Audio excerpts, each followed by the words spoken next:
Corn, I don't know, man, if I have seen someone, and I think I said this a while back when he first came on the network, was I don't know if I've seen someone with the drive and passion to make it in the industry like I've seen with you. And that's my boy, that dude 2020. The drive and fire and passion in some people is not quite there for this type of an industry.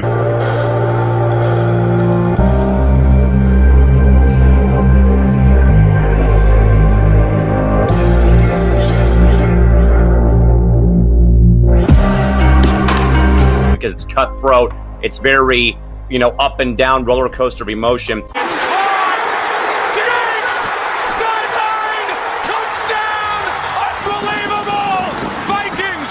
Truly a rising star in this industry. He knows his stuff.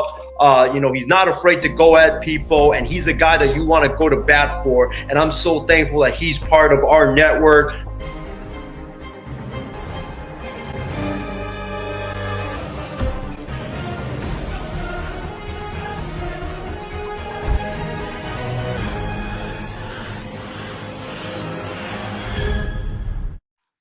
That's right, folks. All the hottest takes you don't want to hear, you're going to hear here. We're going to tell it to you straight forward. We are honored today once again by Darren Smith, Sports Radio 810 WHB, ESPN, KC. My man, Darren, how are we doing today? Doing pretty good, man. Just down here in Kansas City at the historic 18th and Vine location, supporting some small minority-owned Black businesses the day before Mother's Day. So down there picking up some things for the family. Definitely, without a doubt, wish more people were definitely doing that. But Darren, the NFL draft just happened about a week and a half ago. From your point of writing for the Kansas City Chiefs, what is one specific position that you love that the Chiefs addressed? Well, I think the biggest thing that I don't want to say I love, but I think the biggest thing that they addressed was the additional depth that they added on their offensive line. For them to be able to get an All-American at the center position, the University of Oklahoma, who was a teammate of Orlando Brown and Creed Humphrey.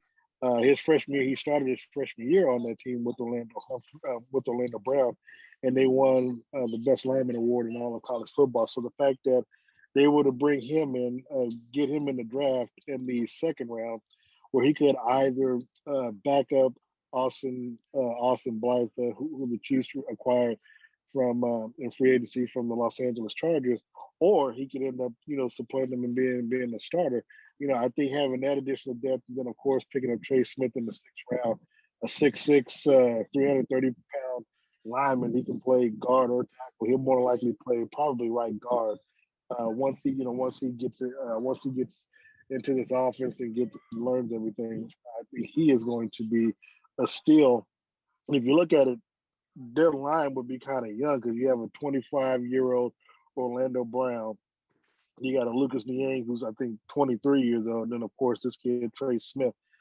So and of course Creed Humphrey, along with Joe Thuney. This can be an offensive line for the future that Kansas City and Patrick Mahomes will enjoy for years to come.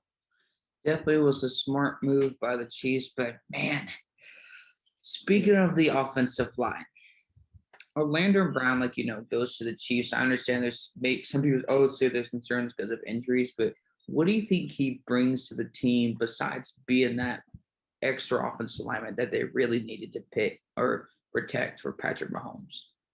Well, you got somebody that wants to play the position, and you got to remember he comes from NFL heritage and legacy. His father, played for the Ravens and played for the Cleveland Browns, so he's someone that gets his talent is legit, and so he was playing right. He was a Pro Bowl right tackle. Always wanted to play left tackle from a promise that he made to his father before he passed away. Got a chance to play left tackle, made the Pro Bowl last year, and replaced Ronnie Stanley up in Baltimore. And so the fact that he was coming back from injury and he was, and they paid him a whole lot of money when they brought him in from free agency to play that position. Well, he wanted to play left tackle. He didn't want to play right tackle. Something had to give. And so for all the parties involved, for the Chiefs, Orlando Brown, and the Ravens, it worked out best for everyone. And again, what he brings size. He's 6'8", 6'7", 6'8", 345 pounds. He's someone that has a mean streak in him, and he's someone that takes pride in his position and his ability. And as he said when he met with the media, Patrick is running around for for 500 yards in the backfield. He's not doing the job, and so he pretty much said that Patrick didn't have to worry about his blind side, which is something the Chiefs fans want to hear.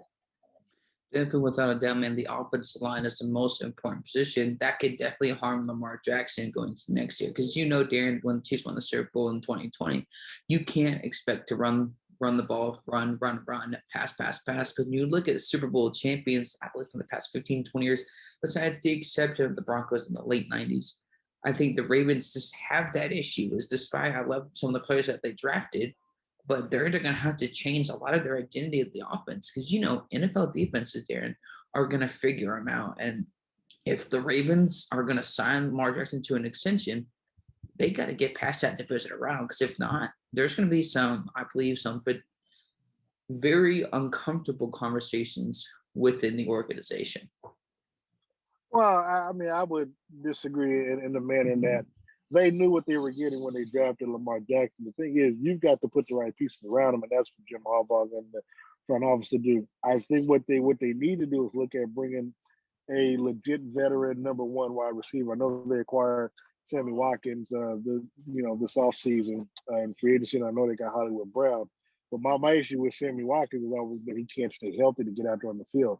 If they acquired someone like a Julio Jones or maybe someone else that's a legit number one wide receiver, I think that will alleviate and that would help Lamar Jackson, and that can give the offense a little bit more balance. Now, the thing is, in football, you still have to stop the run regardless. I mean, you can't even the Chiefs can't pass the ball 100% of the time in the ball game. You just can't do this. So, and they do play good defense in Baltimore. So, I wouldn't say that they had to have uncomfortable conversation. I just think that they need to continue to address the issues like Kansas City did. And look, they did not drop off as much when getting rid of Orlando Brown because they brought in Villanueva, the left tackle. Well, he's the right tackle now in Pittsburgh. So I don't think that they lose anything. And one of the things that he has a mentality that he wants to run block. He enjoys run blocking, and so that's something that they're still going to be doing in Baltimore, which I believe they will be. I think, I don't see no drop off on the offensive line for them. I just think that they need to add a veteran wide receiver to kind of keep the defense a little bit more honest when they're out there. Definitely make a good point there, Darren. Yeah, they acquired Sammy Watkins, but regardless if he's a veteran or not, is he really worth it at that price? Like you said, he can't stay healthy, so it doesn't matter if you think the potential doesn't matter, Darren, in the NFL with a team in free agency because you could have the potential. Like with a defensive player Washington signed about 5-10 years ago, he had the potential, and look what happened. I just don't see Sammy Watkins. There's a reason why he was like the second or third option, not because he wasn't talented, it's because he can't stay healthy. Love Hollywood Brown. I love who they have at the running backs. There's just someone, like you said, that number one receiver. I know they drafted Hollywood Brown high, but you're right. They're going to have to get that number one receiving weapon because without that and whatever else they need to address, it's going to be an interesting season for the Baltimore Ravens. Well, look, I think Baltimore will be better with Sammy Watkins. Again, Sammy Watkins is at least healthy. I think he gives, he adds a little bit more to the team. I think he's more valuable when he's on the field than when he's off. Again, my only question has always been, can he stay healthy enough to stay on the field? If he is, and Baltimore will be okay. I'm not saying they're going to move to that next level, but they'll at least be, they'll have a more balanced attack if he's able to stay healthy and on the field. Again, I just believe that if they can get a solid veteran wide receiver, that they'll be much better than what they were last year. Definitely, without a doubt, my man. But we talk more about the draft. Speaking about trolling and making Cowboys fans miserable. At the 9th overall pick, man, I thought Justin Fields is right there. We would just have a franchise quarterback of the future, and Drew Lock can maybe start in Madden 21. And of course, the Broncos do what the Broncos do, and they draft a cornerback. And Darren, I don't like you are in the industry, so maybe there's something I'm not seeing, but we have Ronald Darby, we have Fuller, because the problem isn't our defense, is that the offense really can't get anything going. What was your thoughts on that 9th overall pick? And am I being over dramatic, or was this the right move for the Broncos? You're being very overdramatic because that was a hell of a good move by the Denver Broncos because you have to remember the conference in which you're playing. They have a solid offense, I believe, with with the wide receiver that you have, and even to an extent, Melvin Gordon. The problem is nobody believes in that quarterback in Drew Luck. I mean, you might, and hey, it is what it is. But I know talking with other media folk out there in Denver, they don't believe in Drew Luck and Drew Luck, and I don't either.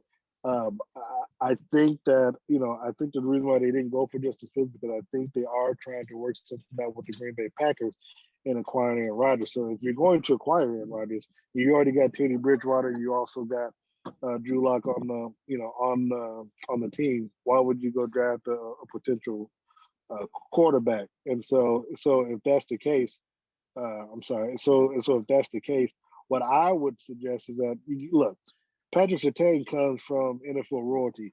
He's his father was an All-Pro corner, so he was taught by the best. And so what you got to remember, you're going to be facing Patrick Mahomes twice a year.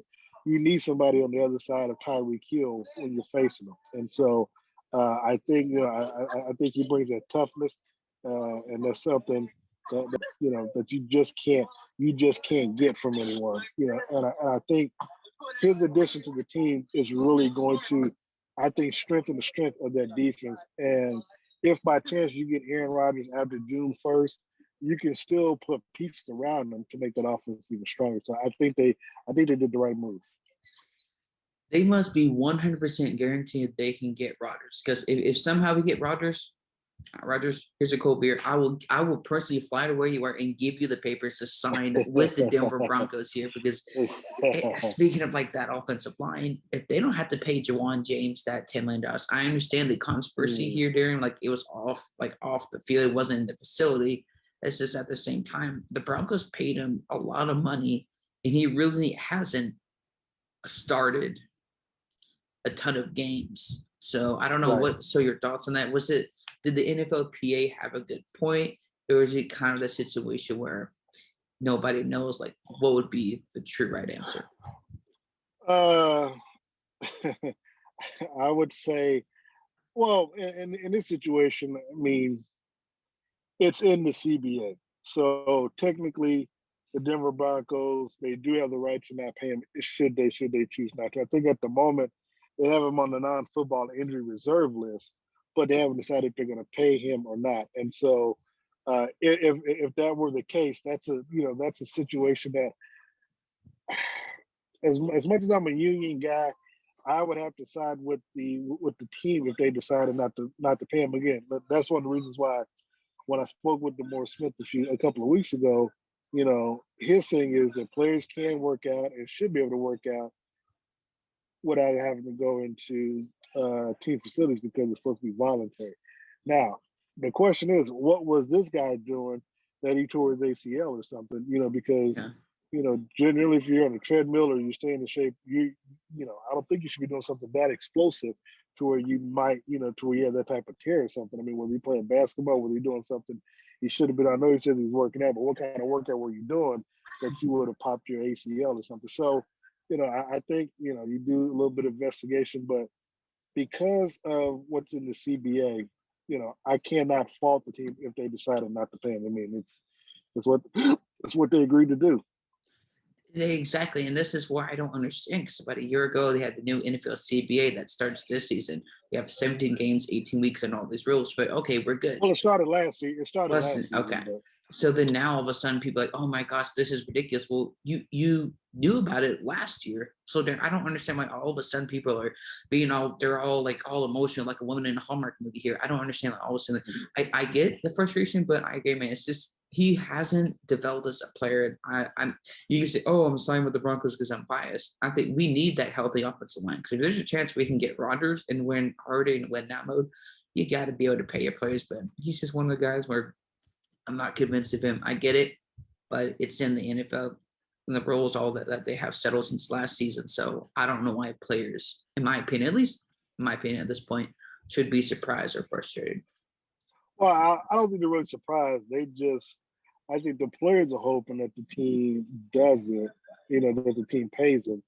But again, I knew what would happen because once this happened, I had posted on social media that the NFL is going and the teams are going to send this particular information out to players and warn them, like, see, if this were to happen while you're on our property, yeah, your salary will be guaranteed. And if you do something to work out, off site, and you get hurt, this is also the repercussions of it. So, I mean, if you're a player in that situation, you're damned if you do, damned if you don't. I know I've had people text and email me and ask me, is this something that can be collectively bargained? I'm like, if you're an owner, why would you ever sign off on that? I mean, that would be like your employer paying you your salary because you tore your quad or something at Planet Fitness. I mean, it's got nothing to do with that. It's got nothing to do with it. So that's something that I don't think will ever get collectively bargained. It just wouldn't make sense. And again, I mean, we had to see how it all plays out, but it's not looking good for the player, in my opinion.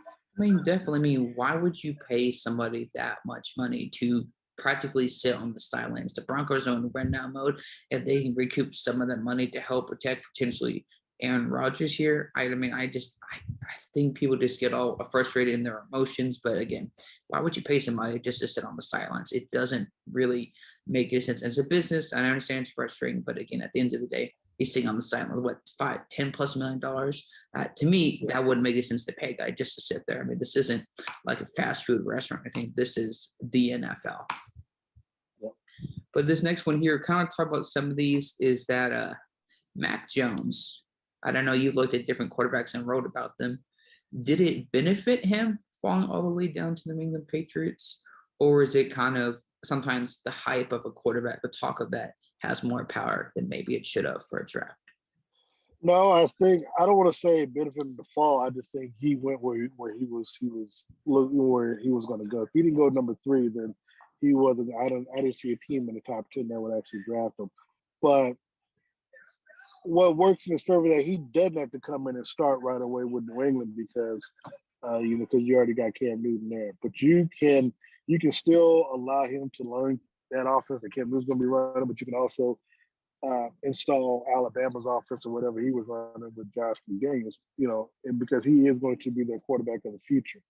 The beautiful thing about that is that because of the program that he came from, Alabama, with Nick Saban coach under Belichick, he's got that lineage that he's going to be easy to coach. He's going to be a hard worker. He's going to do this. He's going to do the job, not have a whole bunch of back talk. I think that it's going to work out in his favor because of who his college coach was, and it's going to be easy for him to transition to play under Belichick because he's going to be a hard worker. He's going to do what needs to be done, and he's going to help the team win when this time comes. So I think it was a real good pick for Mac Jones to end up in New England. I mean, especially with the offensive line, that was one of the things that they did well. Obviously, you had Devontae Smith, you had your receiver that won the Heisman, but what better way to start your career in the NFL than to be coached by Bill Belichick? I mean, obviously, I wouldn't want to play for him. I mean, I know how he can be as a coach, but I mean, as a Mac Jones, the guy from Alabama, especially understanding Adrian Karen, all these other guys didn't go to the best system, but to learn from Cam, who's been in a Super Bowl, to learn from a Super Bowl winning coach, I think that could definitely benefit him. Does he have any other special talents? Maybe not, but you had the ability to have the great offensive line at Alabama, but now you bring back a lot of those offensive linemen to the Patriots in terms of guys that sat out last year. I think, in my opinion, it could benefit Mac Jones for sure. Yeah, no, if you're Mac Jones, I mean, again, I think that because of where you played in college and you won at the highest level in college, I think it's going to benefit him to go where he's ended up at in New England. And to be quite honest, New England's going to have a good quarterback for many years to come. And here's the thing, Belichick is smart to know even if you look at him in the mode of a Tom Brady, he's going to put the right pieces in place around him, just like they did with Cam Newton this offseason. They addressed a lot of the mistakes and the issues that caused them to fail last year. It was still 7-9. They had 8 defensive players opt out. Got 7 of them coming back, 1 of them retired.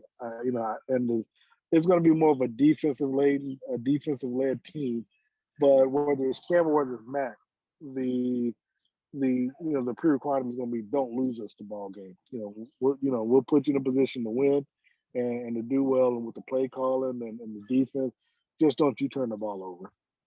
This is why I want to call it fake Patriots fans. Darren's back in October, like, oh, Bill Belichick, he didn't know what he's doing. It's all on Tom Brady. It's like, Be patient. In this offseason, the New England Patriots have a ton of money. Do I want them to win? No, I want my Broncos to win every year. But let's be realistic here, Darren. Trust the process. Unlike with the Philadelphia 76ers, trust the process. Well, Bill Belichick.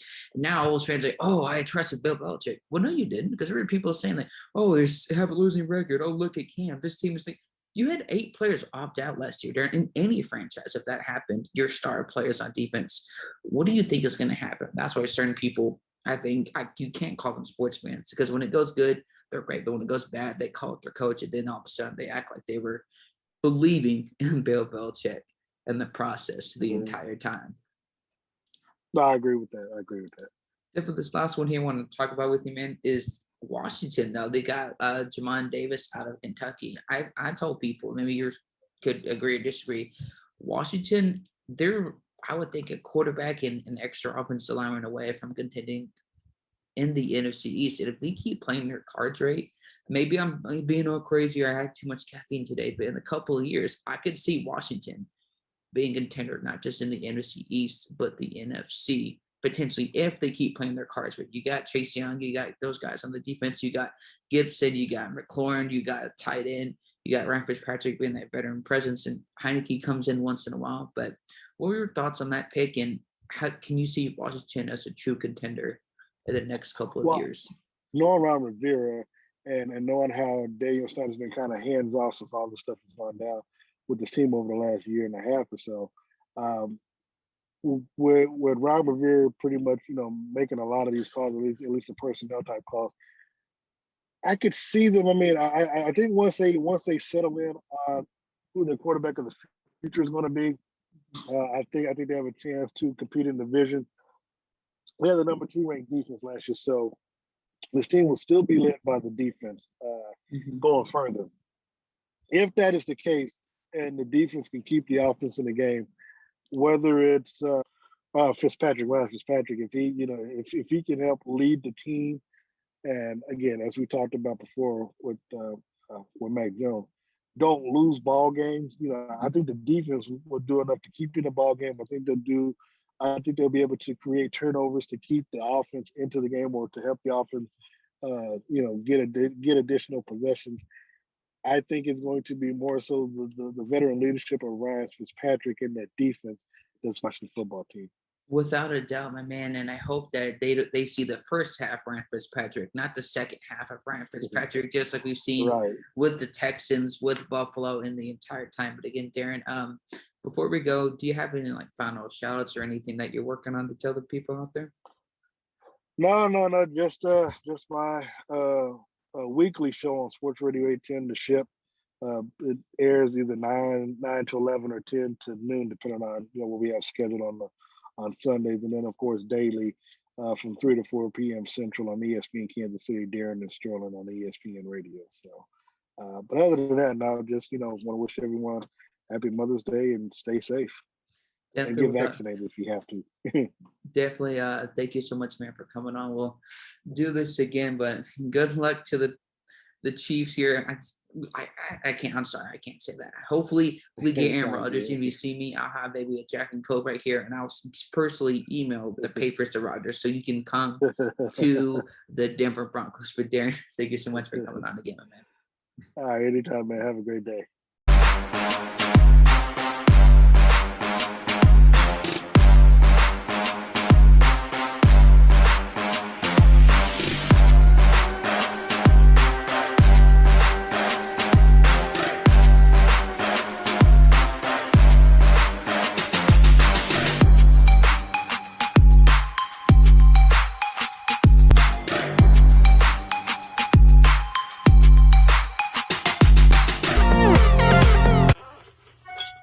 What is up, y'all? Corn, I don't know, man, if I have seen someone, and I think I said this a while back when he first came on the network, was I don't know if I've seen someone with the drive and passion to make it in the industry like I've seen with you. And that's my boy, that dude 2020. The drive and fire and passion in some people is not quite there for this type of an industry.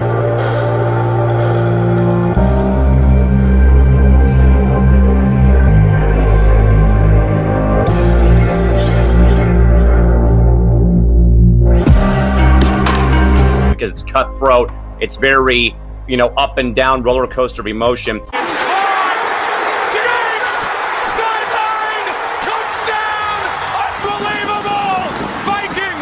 Truly a rising star in this industry. He knows his stuff. He's not afraid to go at people, and he's a guy that you want to go to bat for. And I'm so thankful that he's part of our network.